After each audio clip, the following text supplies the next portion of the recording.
Билермандар, бүгүнкү финалдык оюнга биздин демөөрчүлөр менен биргеле Ош шаардык жаштар комитетинин төрагасы Сонбек Жунусбаев мырза да ушул жаштар комитетинин атынан биздин бүгүнкү чыгарылышка демөөрчү болуп отурат. Бул үчүн биз Ош шаардык мэриясынын жаштар комитетине ыраазычылык билдиребиз. Сиздерге рахмат Сонбек. Ошол эле учурда сиздин ушул бүгүнкү билермандарга өзүңүздүн ой пикирлериңиз бар экен, ошону угуп койсок. Рахмат. Биринчиден мен ушул Билерман Ордо интеллектуалдык оюнуна чоң жеке өзүм атыман жана Ош шаардык жаштар иштери боюнча комитеттин атынан чоң бир ыраазычылык билдиргим келет. Эмне үчүн дегенде бул долбоор, бул теледолбоор бүгүн жаштардын интеллектуалдык жактан жогорулашына, жаштардын бир аң сезим жогорулашына бир чоң түрткү берген, чоң салым кошкон долбоорлордун бири. Ошон үчүн мен бул долбоордун бүгүн Кыргызстанда жаштарды тарбиялоодо орду чоң деп белгилегим келет.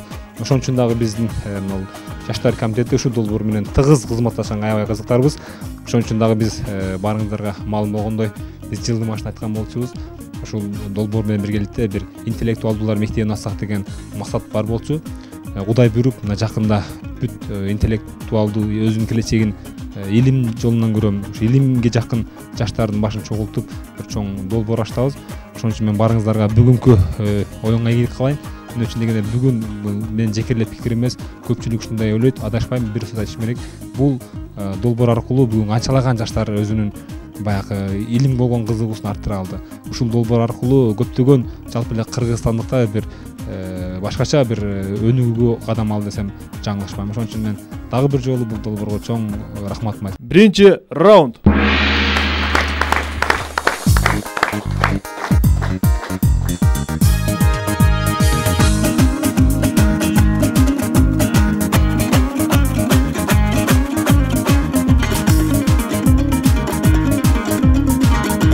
Кийинки жумадан баштап буйруса биз жайкы серияларды баштайбыз. Ал эми командаларыбызды жоготуп лигага талпынууга аракет кылыңыздар. Ош шаарынын тургуну Калыбек Үркүнбаев сиздерге каршы суроо берет. Демек, суроосунун байгасына биринчи раундда 600 сом коюлат. Раунд жогорулган сайын акча суммасы да жогорулай берет. Урматтуу билермандар, демек суроону окуймун. Дагы бир нерсени эскертип койсом болот. Бүгүнкү оюнга биз ушул буга чейинки биздин Билерман Ордого активдүү катышкан телекөрүүчүлөрдүн суроолорун да кошконбуз. Ошондуктан мен ойлойм бүгүн аябай кызыктуу суроолор берилет деп.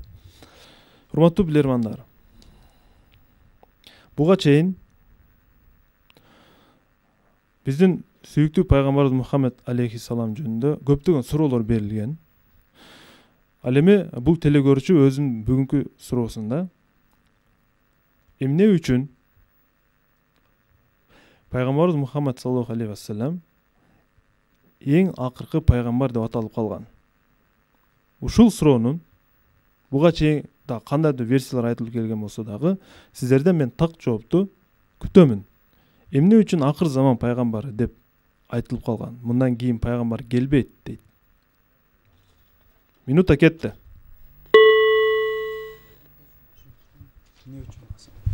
Жазылышы боюнча. Ушундай жазылганбы? Ушундай жазылган.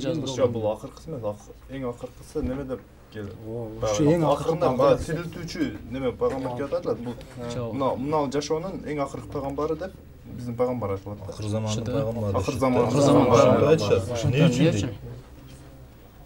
Эмне үчүн? Варианттар. Такпаңмак жок экен. Акыркы деп бирок кой. Эң жалаң берип пайгамбарларыбыз ишенген эмес да. Динди таратып, сен өзгөр динди таратып, же Куранды ушуга пайгамбарга берген үчүн сахабалар аркылуу. Жок, ушун белгиленген да Куранда тура. Анда кандай бар? Көр асилет. Ордодан жардам бар.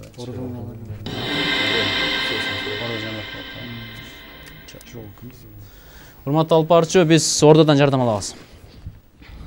Демек, урматтуу Ордо, 20 секундда жардам берүү убактысы бар. Жардам бериңиздер. Жоқ, ошо эмне үчүн атпайбы эле? Эмне үчүн ошо?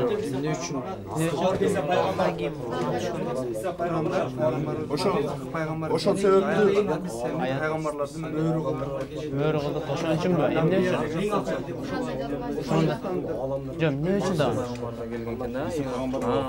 Кимде вариант бар? кандай бул жакта не деди? Мөр Ак Куранда жазылган деген Жок, ал боюнча жок.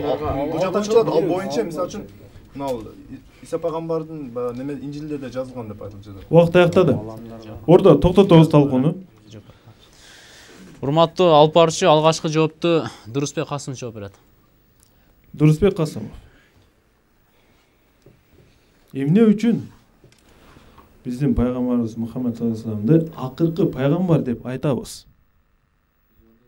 Алдык, урматтуу алып баруучу.